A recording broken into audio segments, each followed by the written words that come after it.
Shalom, Ashfaka. Thank you for joining me on my YouTube channel, Tina Alyshaba. Today's Torah's reading will be out of Devariym 25. And if you haven't already, grab your Cepher to follow along. Now let's get started. If there be controversy between men, and they come unto judgment, that the judges may judge them, then they shall justify the righteous and condemn the wicked.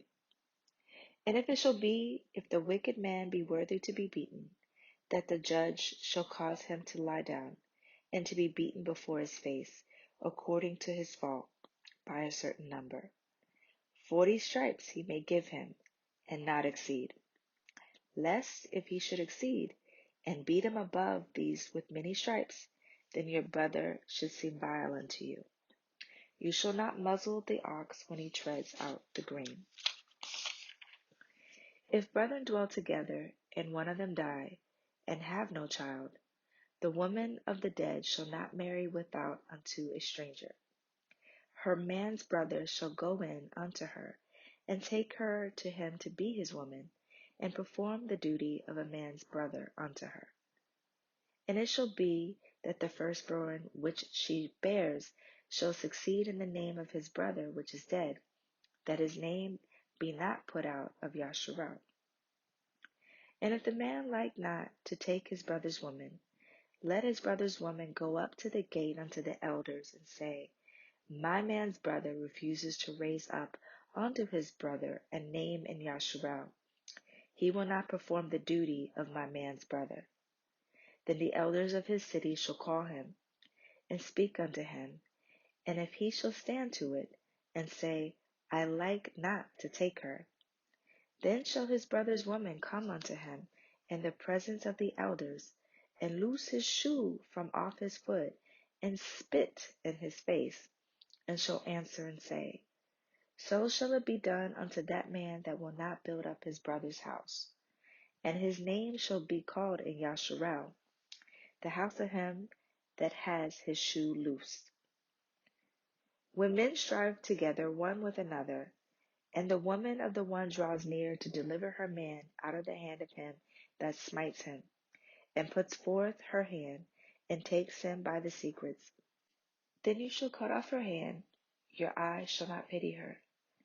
You shall not have in your bag diverse weights, a great and a small. You shall not have in your house diverse measures, a great and a small. But you shall have a perfect and just weight, a perfect and just measure shall you have, that your days may be lengthened in the land which Yahuwah Eloheka gives you. For all that do such things, and all that do unrighteously, are an abomination unto Yahuwah Eloheka.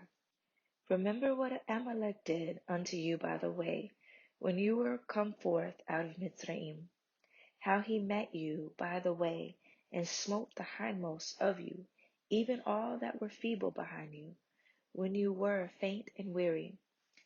And he feared not Eluah. Therefore it shall be, when Yahuwah Eloheka has given you rest from all your enemies round about, in the land of Yahuwah Eloheka gives you for an inheritance, to possess it, that you shall blot out the remembrance of Amalek from under heaven. You shall not forget it. This concludes the reading of Devariym chapter 25. Mashpaka, there's a lot going on in this chapter. And I do want to point out, if you go to Yasher 45, it talks about there, gives an example of Yehuda, his sons, marrying Tamar and them violating verse 5 here. Verse 5 through probably about 10 in Devariym 25. So when you get a chance, go and reread that section for in your Yasher chapter 45, referencing Devariym 25 verses 5 through 10. And also in Devariym chapter 25 verse 17, where it talks about, Amalek, and ultimately verse 17 through 19, just Yahuwah's instructions to destroy Amalek and his descendants. Obviously that's in Yasher as well, the book of Yasher, but also I believe in the first book of Samuel. where Shaul was supposed to do that. And this is where there's a discussion about obedience is better than sacrifice. So I would challenge you to do that as well, to see how that was done. And then ultimately in that book of Samuel, King David ended up doing it. David ended up finally doing that and being obedient to the Most High. So, again, I just want to tie scripture together. I haven't done this in the past, but just, again, this is how we grow. And to just also show that as we read Torah, we can see how it's applied later on in other books in the Cepher as well as the traditional Bible. And again, the whole point of reading Torah is to read it and read it over again and to apply it to our daily walk with Yahuwah. So because the word says, if you love me, walk in my ways. That's what Yahuwah asks of us. And with walking in his ways, we're to be obedient to his Torah, his laws, his statutes, and commandments. So I just want to give you some practical examples that are in his word, but also giving an opportunity for you to even meditate on it, to apply it to your daily walk with Yahuwah. And as always, if Yahuwah is giving you any insight or revelation, please post it in the comments below. If this channel or reading of Yahuwah's word has been a blessing to you, please share, like, and subscribe.